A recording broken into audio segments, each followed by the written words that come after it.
Okay, hello and welcome everybody to this week's edition of the Founders Pod. Happy that you guys are with us today, joining us. Excited to bring this week's guest, somebody I've known for a while. But first, my name is Brandon Meinert, here with my co-host Jordan Hansen and Matt Lamb. Gentlemen, how are you? Good. Hello. I'm doing great. Doing Good to be great. here. Happy to see your smiling faces. Broadcasting remotely again. This episode brought to you by one of our main sponsors. Yeah. Somebody we've had for a few weeks. Happy to do that. Matt, will you read it in? Yeah. Today's sponsor coming to you from Infinity Pools. Are you looking for a high-end pool builder for your residential or commercial property? Look no further. Infinity Pools specializes in creating custom luxury pools that are not only beautiful, but also built to last. From initial design to final construction, our team of experts will work with you every step of the way to bring your pool to life. With a wide range of options and features to choose from, we guarantee that you'll love your new pool. Contact us today to schedule a consultation and start building your dream pool. You can find Infinity Pools online at www.infinitypooldesign.com. They are currently servicing Sun Valley, Idaho, Jackson, Wyoming, and all of Utah. Give them a follow on Instagram and TikTok. At Infinity Pool Design is where you can find them on those social media platforms. Again, their website is www.infinitypooldesign.com. Perfect. Yeah, that's a guarantee you can trust. Yeah. You know what I mean? They do awesome stuff. They do a great job. I mean, you could take a box and you could put something in that box and put a guarantee on it. Right? But that's not pool? Infinity Pools. Yeah, that's not Infinity Pools. All right, cool. So this week's guest, excited, like I said, to bring to you somebody that I've known for a while. Anxious to hear his story and what he's gone through. I've talked to him a number of times and excited to kind of go over his story again. Owner of Ivory Anesthesia, based out of Utah. His name, Steve Hatch. Steve, welcome to the podcast. Thanks. Glad to be here. Yeah, no, Steve's a great guy.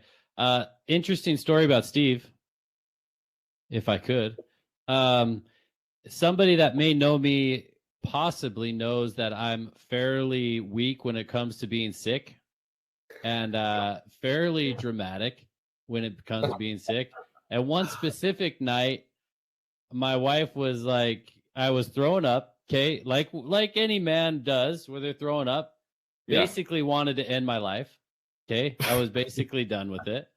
And I'd been like I'd been in a rough patch for like a couple hours, couldn't stop throwing up. And I told my wife, it was about 1 a.m. I was like, I need to go to the ER. I can't stop. I'm going to die. Get my will, call my attorney, all that stuff. It's over. Anyway, so I'm ready to just pass on to the next life. And my wife calls Steve, who was our neighbor 5 or 6 years ago, and says, hey, do you mind coming over to, watch the kids for a few hours while they're sleeping or just hang out? So Steve walks over and walks in, and I'm crawling on hands and knees trying to get down the stairs. And Steve's like, wow, this is kind of a pathetic sight. Like this is really one of the more pathetic sights I've ever seen in my life. And I looked up at him and I was like, this is the end. Like, this is basically the end. I didn't actually say that you looked pathetic, but my face must have said it. Yeah, no, I remember and we both thought it. I mean, we both thought the exact same thing. Anyway, yeah, so Steve, somebody I've known for a while, but Steve, to get started, if you can introduce what you do and the company you started, what Ivory Anesthesia does, where you guys are located, some of your basic services, and we can go from there. Yeah, you bet. Well, Ivory Anesthesia is a little bit of a departure from your, I guess, traditional anesthesia group in the sense that we don't work in hospitals. We don't even work in surgical centers. We just specialize in what we call in-office anesthesia, which means we bring the operating room into the office. So we've done it mostly for dentists. Probably 98% of what we've done is for dentists, but we're expanding beyond that. With dentists, there's lots of little 3, 4, 5, and 6-year-old kids that maybe for whatever reason, have just a mouthful of cavities. They're never going to sit there for 3 hours of work. And so that's where we step in. We're able to do good anesthesia for these kids so the dentist can do rock star dental work on their teeth. But we've also done a few other things. We've done the same thing for some plastic surgeons, done a little bit of podiatry, and even done eye surgeon.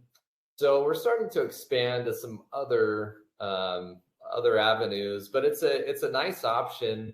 Most people don't know the ins and outs of finances when it comes to hospitals, but just to step foot in an OR, there's what's called the facility fee, and it ranges anywhere from the $5,000 to, heaven forbid, $100,000 range, and that's just to set foot in the hospital. So for people that don't have insurance, or their insurance isn't very good, or they've got a high deductible, this is an amazing option for them. So, and especially for dental work where, they're just getting a few cavities filled or something like that, our bill is just a fraction of what someone, especially without insurance, would pay for those services. So that's kind of the niche that we fill, and that's kind of what we currently do.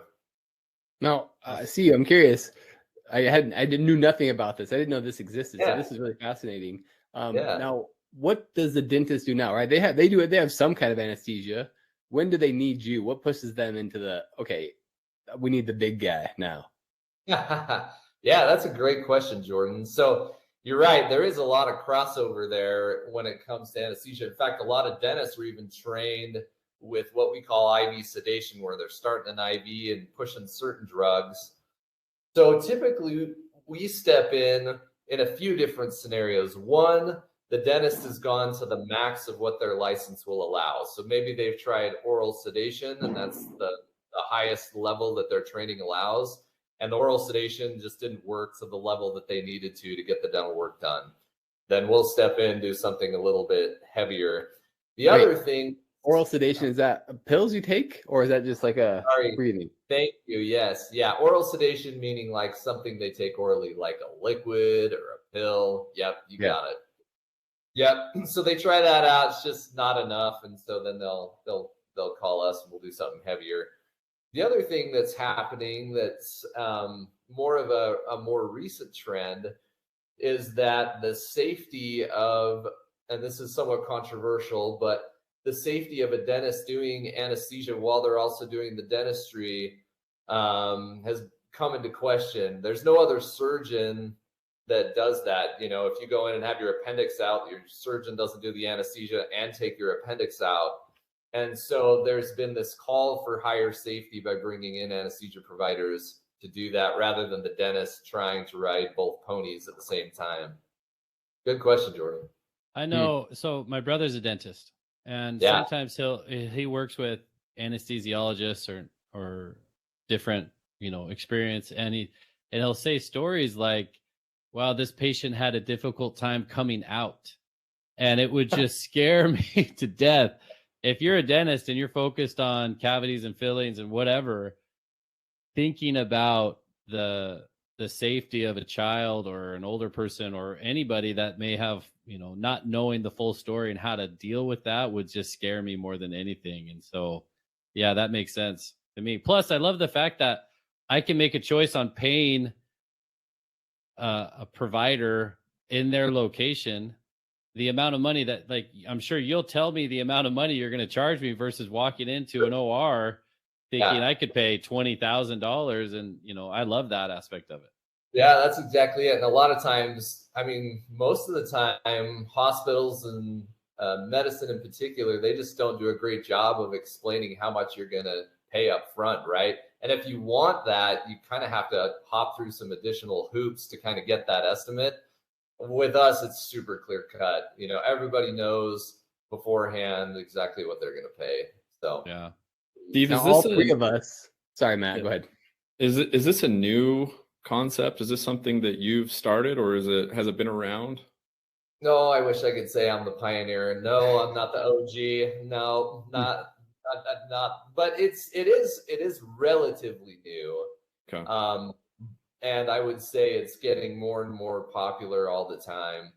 but no, not brand new. It's probably been done for 20 years, but it's probably only been popular for the last 5, maybe. Those are both estimates, but yeah. Yeah. I was saying, like, all 3 of us are self-pay, so we appreciate people like you. Exactly. Love it. Yeah. And mainly in the Utah area. Yeah, right now that's all that we're focused on. Although, the plan was to get down the model and the business here, and then maybe expand to some other markets later on. But at this point, we've dabbled a little bit in Idaho, and that's it. Mostly just Utah.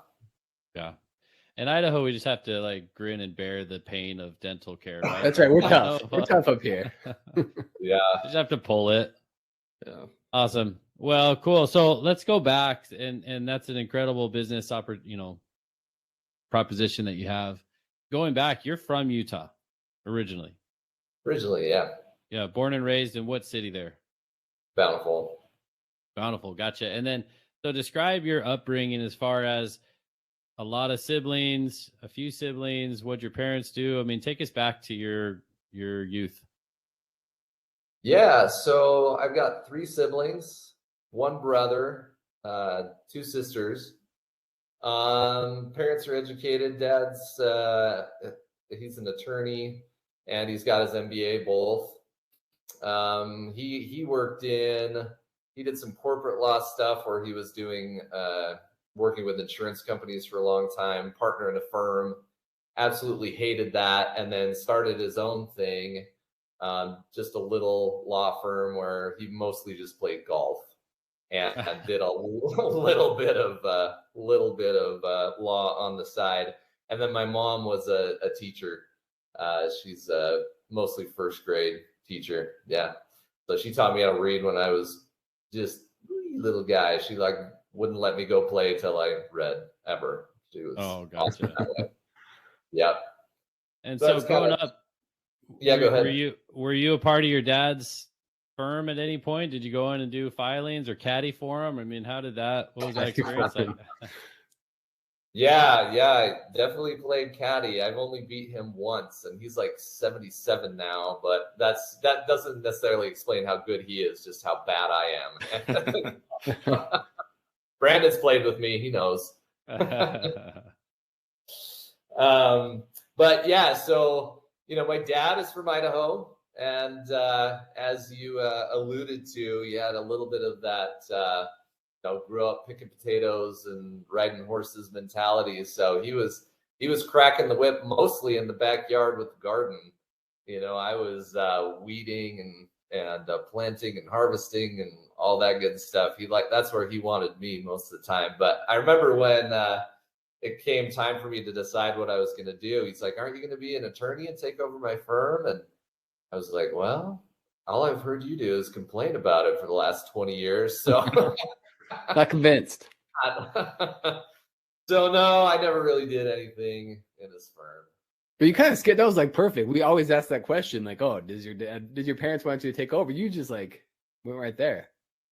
Yeah. And he tried to say, "Oh, it wasn't as bad as I made it sound. I think I was just getting stuff off my chest when I'd come home," and I'd be like, "Yeah, too late." Did you have an idea of what you wanted to do, or were you motivated at all to think about future careers growing up? Well, the odd thing is my parents were both really well educated, but other than like my mom was really intent on teaching me how to read, but they didn't give me a ton of direction when it came to like college and those things. I remember taking the ACT and not knowing what it was for. I stayed up till like 1 the night before, and my parents were like, "Oh, you got to go take this test," and I took it, and I didn't even know that it was a college entrance exam. Maybe they said it and I didn't listen, But yeah, kind of interesting. No, they didn't. They were more Freebird style when it came to teenagers. They really didn't force me or direct me. They were like, snowboarding, cool. Soccer, great. School, if you don't want to, that's fine. So yeah, kind of a different parenting style for 2 well-educated people, but Yeah. Did it work for you? Well, yeah, I would say so. I think it allowed me to be a bit of a free thinker, maybe. I didn't have very good grades in high school. And I think there was some remediation when I decided to go to college, but I don't think there's a chance that I would be an entrepreneur if it wasn't for more of that free bird attitude, honestly. So I guess I owe them that part of it. So where do you fall in line as far as oldest to youngest with your siblings? I am third of four. Okay. So your siblings, growing up, did you look up to them? I mean, did they go in the field that you're in now, or kind of what influence did they have on you with your path in life? Yeah, so I told you about the Freebird stuff. My older brother, he was even more Freebird than me. He didn't graduate from high school. He was really a genius when it came to computers. You may or may not want this part on the podcast. I'm okay with it. He's actually deceased as of last year.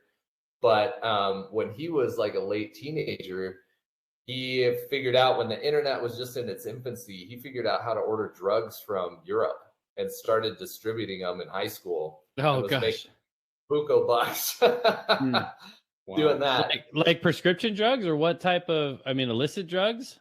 He was mostly doing mushrooms and marijuana. Yeah. Okay.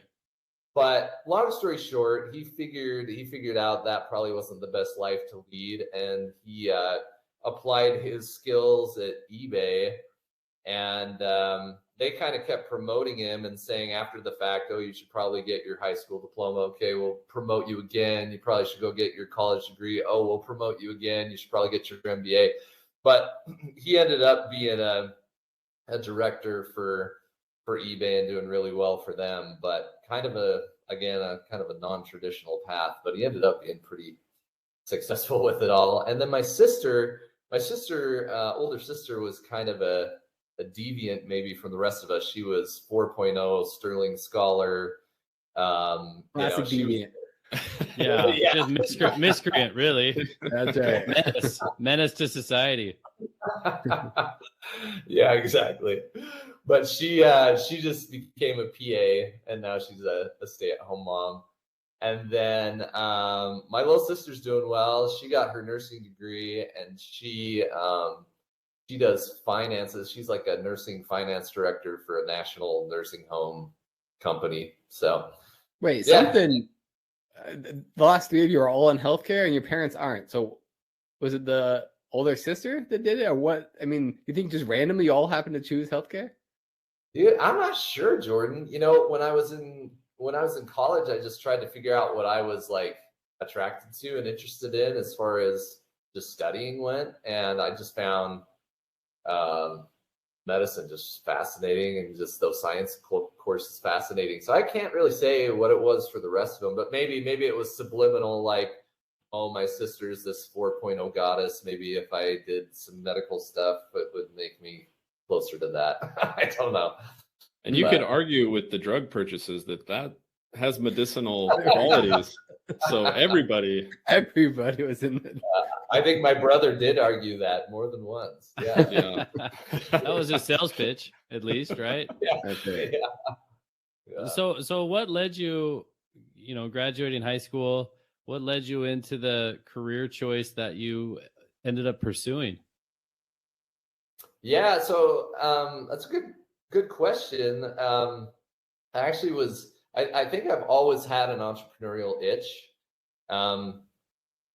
And initially I was pre-dental. I thought I would be a dentist, and I became a dental assistant, and my back was hurting, and a orthopedic surgeon did an MRI on my back because I was like in my mid-20s. My back was hurting as a dental assistant, and he looked at my MRI and said, "Oh, dude, you can't be a surgeon. You can't be a dentist. Like anything where you're going to have to put your back in like one position and hold it there, no bueno." So he said I had what's called advanced degenerative disc disease. Anyways, he he was a little bit confused about why I had it, but that was the end result. And so I was like, well, I guess I'm not doing dentistry. So then I looked for something else and kind of thought I threw away the idea of entrepreneurship for a while, because doing anesthesia, when I went into it, I was like, well, nobody actually really has their own business in anesthesia. Maybe a few of the big dogs that have a ton of hospital contracts, but like, how do you in the world do you do that?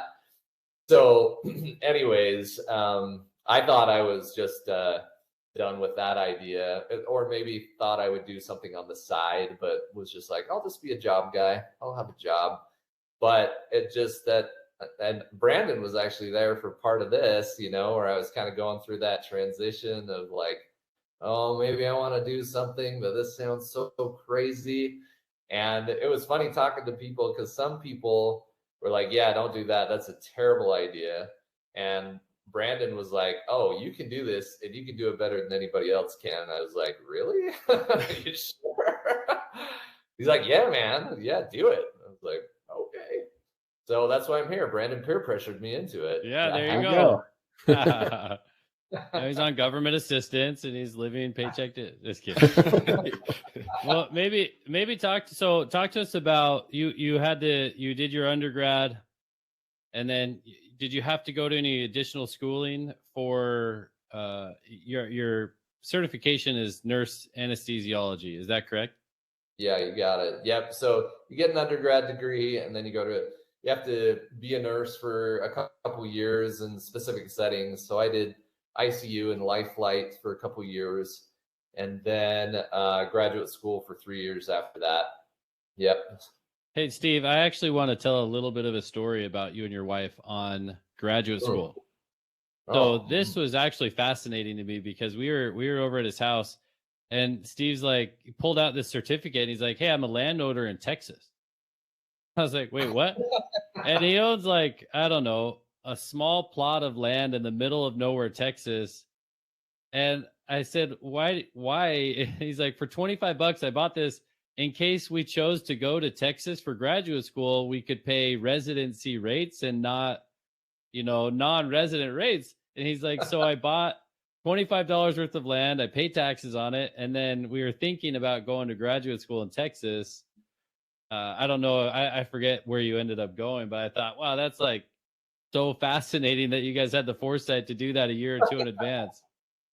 How much is that land worth now? Oh yeah, I still own that plot. You betcha. Yeah. How big is it? I joke with Tanya that that's where we should put our burial sites. But it's not very big. It's right next to the border, and I think it's like 100 feet by 60 feet or something like that. Literally bought it on eBay, so I may or might not own that land. No, I do. I actually can.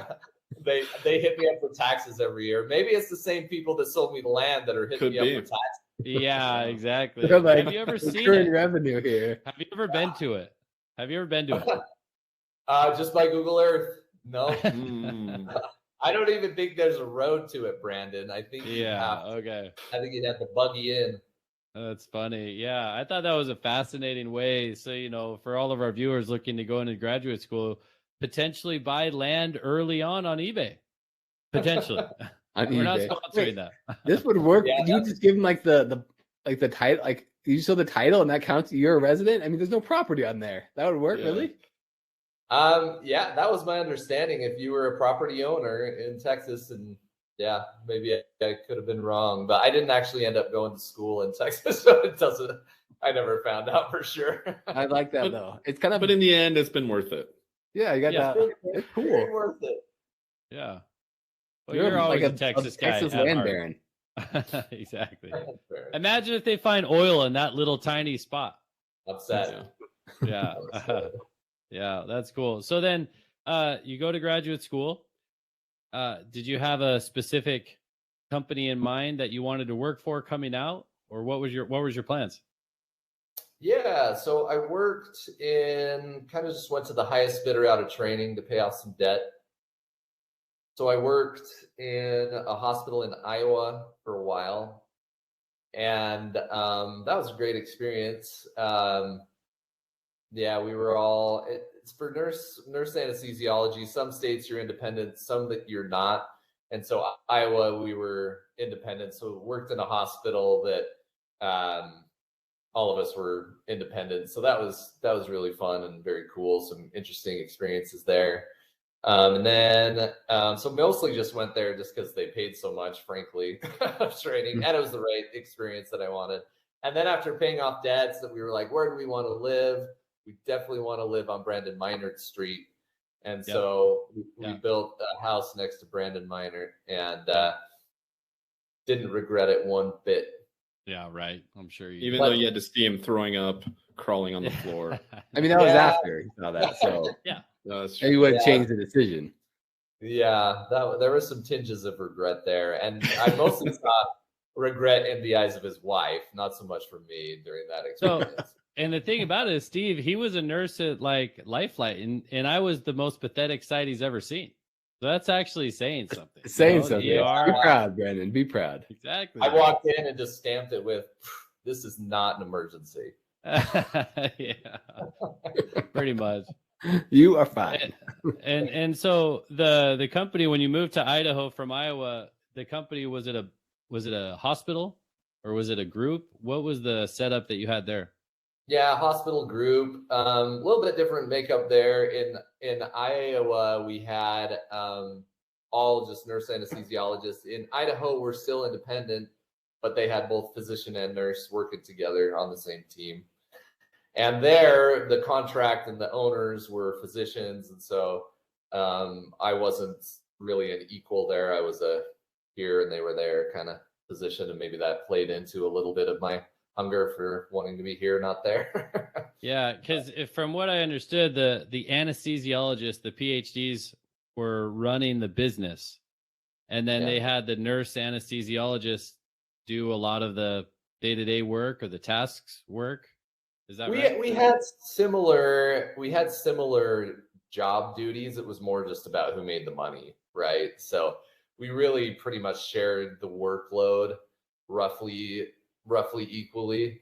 It didn't start out that way, but I went there initially with a promise that I wouldn't have to do any call, meaning after hours work, weekends, nights, and then they switched all that but didn't increase our pay. So I wasn't super excited about that. So that might have played to my distaste for being an employee. Was just like, oh, looks like they can do whatever they want to you, and you can either say no or I'm quitting. So that wasn't very palatable. In fact, Brandon, I think I told you about that drama when I was going through it, and you were always a good listening ear. Well, yeah, I mean, tell us a little bit about that experience. What'd you end up going through? Well, I mean, it was just that. It was interesting because we even had a contract that said, no nights, no weekends, no call. And so the pay wasn't particularly good, but I was cool with that. I'd made a lot of money in Iowa, and this was just supposed to be more of just like the job I have while my kids are growing up, and it's Monday through Friday, and it's really regular and easy. And so it was really disheartening when they just switched it up, and I was left with like, well, what do I do? Do I fight these guys with attorneys, which is going to cost who knows how much and make everybody's lives miserable? Or do I just move on? And if I move on, what does that look like? Do I just become an employee to somebody else who can do that to me again? Or do I maybe try to do something else where I kind of make this pact with myself that I'm never going to be that kind of employer to other people? And so that was kind of in a nutshell, the swirling thoughts that I had over the next 6 months. I actually went to him during that time. Brandon had me read a great book, How to Win Friends and Influence Others. And I was like, okay, armed with this knowledge of like how to influence others, I'm going to go to him and kind of talk to him about how this wasn't fair. And they actually received it really, really well. And were super, leaning towards making some changes. But through that whole process, I think I decided it didn't matter anyways. I was out of there. So anyways, yeah, but I think that's kind of what led me a bit to just be like, okay, I think it's time to scratch that entrepreneurial itch and go for it. I want to step back just a second, Steve, just so I want to get I'm really excited about this story because nurse anesthetist, this is someone that, like you said, I always thought this would be someone that would work in the hospital, an employee. How would you do entrepreneurial stuff? So I'm really excited to hear that. But Yeah. can you give me like, not yours specifically, but let's say someone graduated right now as a nurse anesthetist. What would like a salary range be? Because everyone thinks medical feels like, always feels like, oh, that's a lot of money. That's what it feels like. Well, can you share a range? Not yours specifically, but where someone could expect. Yeah. So the range, it kind of depends on where you are, but I think nationwide, like the low end is maybe 150K, and the high end is, I looked on the job board because I have to hire and kind of make sure my salaries are close to others, but definitely not in Utah. There's some places you can go in the middle of nowhere and maybe make 500, maybe 600,000 doing it. Wow. So you're probably working like, that's a lot. Yeah, that's good. Yeah, you're probably working like a dog and living like in the middle of nowhere, Sure. But yeah, I think that's kind of the high end. But I would say the salary ranges are good. They're good salary ranges. Yeah, and the average is probably 225, probably a good estimate. Yeah. I see. Now, when you said you were over at this place and you said the pay wasn't really great. Does that mean you were at the lower end of that range? I don't want to know specifically, but I'm just trying to put in contrast what you were giving. Oh, for sure. Yep, definitely hugging the lower end of that range for sure. Got it. And I was cool with that because it was like push job. It's a good living, and it has the lifestyle you want. Yeah. So, and I think it's important as well because as listeners hear this and they think, okay, this is what he's giving up, which is, I think a lot of people would be really happy to have 150 their whole life, or whatever that would be a very comfortable lifestyle for a lot of people, especially in Idaho, Utah area. So you're here, you have to make this decision now.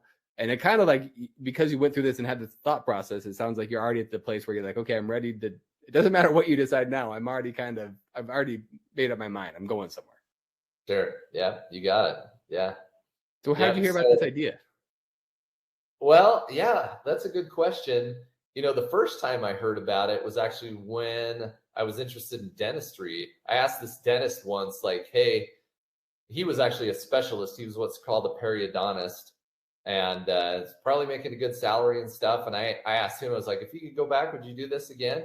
He's like, no, I'd go back and do anesthesia. I was like, all right. So that was the first time. And then I asked him, I was like anesthesia, like in a hospital? And he was like, no, I think I would like do anesthesia in a dental office. And I remember at the time being like, does anybody do that? I thought that I didn't really think he knew what he was talking about. But anyway, so that was the first time I heard it. I was probably in my mid-20s. Honestly, didn't really like circle back to that thought until this opportunity, I guess, presented itself. I guess an opportunity of thought, like, oh, what am I going to do next? And I reached out to a guy who was doing it in Utah and asked him if I could just chat with him. And he was like, I'm actually going to be in Idaho if you want to go out to eat. So we went out to eat, and he just kind of told me about his business, and I was planning on getting it going in Idaho. And he said, hey, you want to be a partner in our group out here in Utah? And I was like, oh, well, that sounds maybe easier. And I was like, equity in the business and all those questions. And anyways, buy-in after a while, I'd get some equity, and it sounded great. So that's actually what I thought I was coming to do, was kind of entrepreneurial light, kind of buying into a group that was already doing it. But little did I know that group was having major internal turmoil, and it was kind of blowing up behind the scenes while he was hiring me. His current group was blowing up. And so I came out to Utah under false pretenses. I thought I was joining this big, stable group. And the day after I got here, mind you, I had sold my house and like rearranged my life to be here. I got out here and he said, oh, everyone else in the group left. It's just me and you. And I was like, what? Oh. And he said, don't worry. These clients have been my clients for like 25 years. They're super loyal. The guys that left aren't going to have anything, and it's actually going to work out way better for you. You're going to be so flush with like lucrative clients, you're not going to know what to do with yourself. And I was like, well, it's not like I have a choice. I kind of sold my house and I'm kind of here. So anyways, that ended up being completely and utterly false. The clients all went with the other 4 guys, and I was left with practically nothing. And so I at that point, it was kind of a little bit of just make it or break it. I just went and knocked on dentist doors and recruited a whole bunch of clients. And me and this guy got a contract, and me and this owner of this anesthesia group got a contract that had some particular rights in it, like if I recruit an office, I could work there, and I get this is that original guy that recruited you, that guy? Yeah, the original. You continued working with him. Yep. Which probably was a mistake. I probably should have just cut ties, but honestly, I wasn't sure. I considered it, but I was like, I don't know even where to start with this. So I started with him, and long story short, my work started to eclipse his by quite a bit. I was pretty successful in recruiting dentists and making relationships. And within like 8 months, it was pretty clear that I was killing it and he was doing meh. And so he attempted to terminate me and take that business and then sell it to his nephew. And we're still not sure on this part, but I'm pretty sure he sold the company because we had already signed a contract. I was under contract to buy the company from him. He was an older guy in his 60s. So I was already under contract to buy the company from him. We're pretty sure that he double sold the company, that he also made a contract to sell it to his nephew. We never got that totally figured out, but when we started pressing that way, when in our lawsuit with him, he settled really, really fast.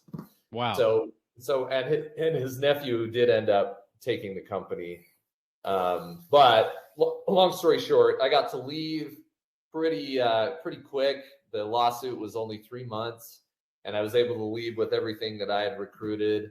And ever since then, I've just been kind of off on my own, doing my own thing. So kind of a tumultuous year, but it ended up being a pretty big boon and blessing for me. So can't say you're married, right, Steve? Is that right? Are you a family? Yeah, married and 4 kids. Yeah. Okay, so you're going through this. You sell your house. You move down to Utah.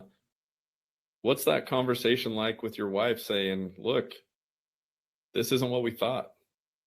Yeah, I know, Matt. It was not a fun conversation. My wife is awesome. Brandon knows her. She's in it for the long haul, and she's a tough cookie.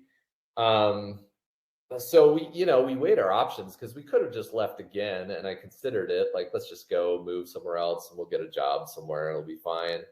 But at that point, I was so excited to give it a go that I just asked her, like, do you mind if I just give it a whirl and see what happens for a few months? And luckily it wasn't too crazy. She had her requirements, like, that's fine. Can we buy a house right now? And I was like, sure. We made a little money on our house in Idaho, and we had a bunch of money saved. And so we bought a house. But really, that was pretty much it. She just wanted to be in a different house before school started. But I think had she known that it would turn into a lawsuit, she probably wouldn't. Yeah. But it sounds like you were just gung-ho about it. I mean, did you get very down, or did you just not allow yourself to be frustrated? Or Well, yeah, I mean, certainly there were some moments throughout that whole process that were a little bit of a gut punch. And even when, the guy that I was buying this practice from, when he tried to terminate me, again, I kind of considered, like, should we just fly the coop and go get just another job and kind of give up on this whole entrepreneurial thing? And honestly, a bit of it was my wife. She was like, no, like, You kind of got to suck it up and be a man here and not let him do this to you. And I was like, okay, agreed. But I mean, other than those, short moments, for the most part, what I found through this whole process was that I was loving it. I was loving being a business owner. I was loving entrepreneurship and like courting clients and just creating business out of nothing. And I figured out I was pretty good at it. And so I think more than anything, I just grew to have like a flavor in my mouth for it, that I was like, man, if I have to have another job, it's not gonna, I think I'll always wonder what if I had just gone for it. But did you love like the sales side of it, like signing people up and getting those contracts, or? Surprisingly, yeah, I actually do like that. It's more of a professional sales maybe than what, I don't know. It's definitely not telemarketer style. Usually if you show up and you say you're an anesthesia group and you'd like to talk to the dentist, they'll step out for a few minutes. There's a kind of a professional courtesy there.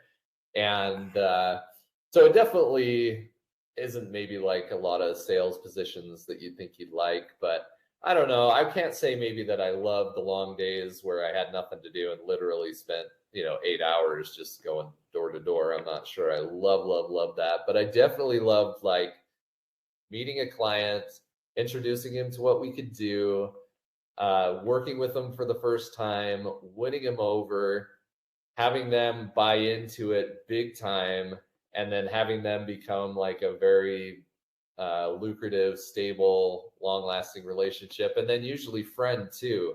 And that whole process is what's really satisfying. That's really fun. I got it. So there's so much to unpack in that story. There's a lot. Did you ever find out why those original partners left? Yeah. Supposedly, he had made a verbal contract, air quotes, with them to sell the company to them. And their buy-in period was over 5 years. The first guy had paid him about $500,000 to buy in. The other guys were in that process. I think in total, they had probably paid him, I'm not really sure, $1.5 million, $2 million to buy in. And then he had gone through a nasty divorce. And so when it was time for that first guy to become partner, it was a 5-year buy-in.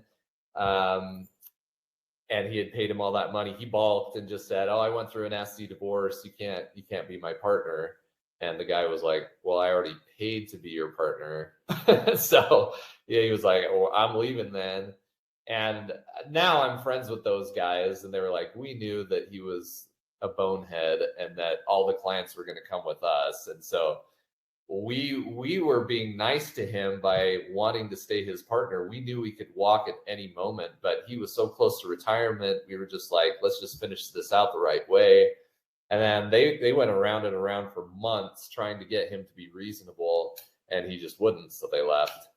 And they're doing great. And that guy is now out of the business. He's not even doing it anymore. But yeah. So I always thought it was, when you would tell me the story, I always thought it was a bit of a red flag that the guy drove down to Idaho, went out to dinner, and then just offered you a big part of the pie, even though he already had other partners. And I always thought that's so odd. Like, he doesn't know you at all. He knows these other partners a lot. I just thought that was interesting part of the story. Yeah. So, the themes that were in our neighborhood, Brandon? Yeah. He knew them, and I was in the position with Dan Theme at church, and they are family. They're in-laws to each other. So that's what I thought was going on. I was like, oh, Dan's just kind of giving me a big leg up, big thrown in a bone here for me. And so I was like, oh, dream come true. Like, somebody gets you into a position that you couldn't get in on your own. So that's what I thought was going on. But I probably shouldn't have had on the blinders, because, clearly that's not what was going on. And then, so what's the biggest lesson you learned from that whole experience? I mean, you moved down to a different location. You have this falling out with the guy. You have these different contracts. You're starting from scratch. When you look back, what are the main lessons? Oh, great question. Well, so Brandon, I mean, and I may have explained this to you on one of our phone conversations that we had, but if I could choose to have my same business and not go through those experiences, or have this same business just like it is and go through those experiences, I would absolutely go through them, every last one of them, because I learned, when you go through medical training, you don't know anything about business. The little bit I knew was just like, little businesses that I had growing up and talking with friends and mentors, but actual experience was none.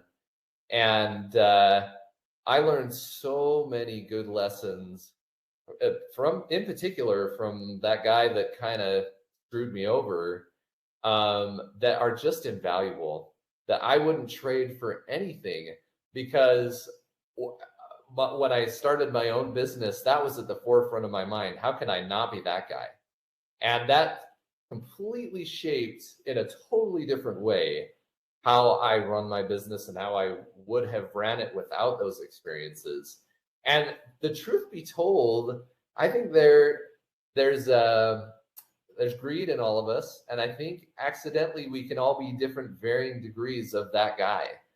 And I think we all have to safeguard our morality and do everything we can to not be that guy. I'm just grateful that I had that experience before ever even being a business owner, to say, I'm never doing that. I'm never being that guy. And I'm never doing to anyone what he did to me. And I wouldn't trade that for the world. And so then I haven't seen him since our lawsuit was over. But if I see him and we actually get to have a conversation, I won't be that blunt, but I'll actually probably thank him and just say, hey, I know things went south and things were kind of tough probably for both of us, but man, I learned a lot of good lessons, and I really am appreciative for my time with you. And I can say that with a free conscience. That is absolutely true. Wow. Yeah.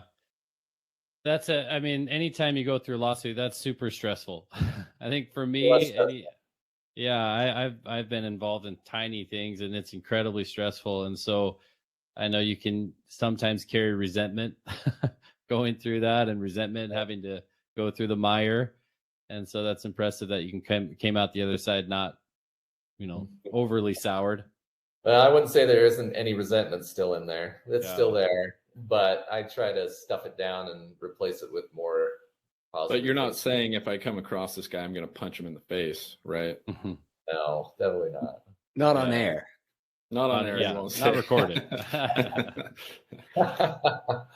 So then, Steve, looking forward, what are your plans with Ivory Anesthesia? Do you want to grow it, take over the world, have your kids work with you? I mean, what are your plans there? Well, it's interesting. We've had a lot of success. I feel like every year we kind of double what we're doing as far as just gross revenue and net revenue as well, really. And so for me, the challenge is just like, I'm not a business dude. Sometimes I feel like I'm flailing in the wind when it comes to certain things like business operations. Like I have no training there. So I think in the short term, my plan is to stabilize what we've got and learn how to actually run a business. And once I figure that out, get the model down and feel like, okay, now I can go and replicate this, then, that's a maybe 3 to 5 year plan, is open up a second area, and then we'll see what happens from there. But that's kind of the 3 to 5 year.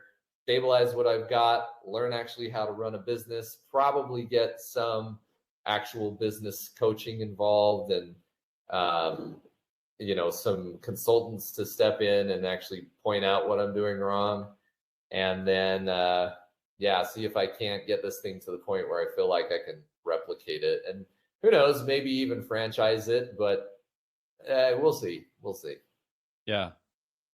Well, you got a lot of opportunities either way you go. Anytime you have a successful business, there's everybody would love to be a part of it. And so it's exciting that you are at the position where you can choose to, control your own destiny that way. Yeah. It's been a dream come true for me. Yeah. I have some follow-up questions if Jordan or Matt, you don't have any. For me, looking back, you probably already answered one of these, but is there anything along your entire career that you would, looking back, do differently? There were times when I doubted myself more than I think I probably should have. I think I already pointed this out. Brandon, you were one of the few people that was like, I think I even told you about joining this guy in Utah, and you're like, you should just go do your own thing. And, if you want to go to Utah, do your own thing in Utah. And I remember just not having the confidence to just go do that. And I think if I could go back, I would just believe in myself more and just save myself maybe some of the heartache. Although I am grateful for those lessons and I'm glad that I went through them. I still think I was selling myself short at times with just maybe some of the believing in yourself. Luckily, now that I've got a little bit of confidence behind me, I don't seem to struggle with that anymore. It's more of just like, where do I want to take this? But yeah, I would say to maybe young entrepreneurs, just believe that you can do it and try not to look back on that belief. There's no point in looking back on it, I think. Yeah, that's, I think putting myself in your perspective, it's easy. A lot of people that are in a structure like a hospital where leads are fed to you, right? Patients walk in the door. Yeah. I think so many professionals that way are deathly afraid of, okay, well, where do I generate business and this structure is already set for me and I couldn't do it on my own. And so I understand the doubt, right? The system that you work in, you never had to learn, traditional sales, right? You never really had to get out and do door to door. And so the fear of that is pretty paralyzing, I'm sure. Yeah, no, you're right. It is what I'm doing is such a huge departure from what most people with my credentials do. It's just so different. But. Yeah. And then the second question you answered a little bit as well. If you were going to counsel somebody that says, I want to follow Steve, I want to do what he did, and you had an hour to do that, what would you say? In addition to the have confidence and believe in yourself, right? Yeah. So somebody who's already doing anesthesia, who maybe wants to run their own business, maybe even do in office. I think first I would just say, go spend some time with some people that do it and just ask some good questions and find out just some of the basics about it. And then just go for it, because I think there's a huge market for it that still is left fairly untapped, that I'm looking forward to tapping into. And I think there's plenty to go around. But yeah, I think I just encourage them, like, do it, go for it, have fun, and enjoy the ride. Yeah. Good advice for sure. So Steve, great story. Awesome to hear what you've gone through. Great to see what you've built, the adversity you went through. It's always good to talk to you and hear what you've gone through, the ups and downs. Appreciate you joining us today. If you want to learn more about Steve and his company, you can visit him on his website, Ivory Anesthesia, IVORY anesthesia.com. Don't ask me to spell anesthesia. I couldn't do it off the top of my head. Just Google that. You'll find him. Steve Hatch in the, I think, Utah County area of Utah. Does a great job. Check him out, and you can look on him on his website. Do you have any social media platforms you want to shout out, Steve? No, I've just got Facebook. Ivory Anesthesia, I think, is the all your posts are people sleeping, right? Comfortably asleep. We do minimal. Yeah, medical's kind of Funny that way. There's not a whole lot of that social media stuff going on, but I probably should do more of it.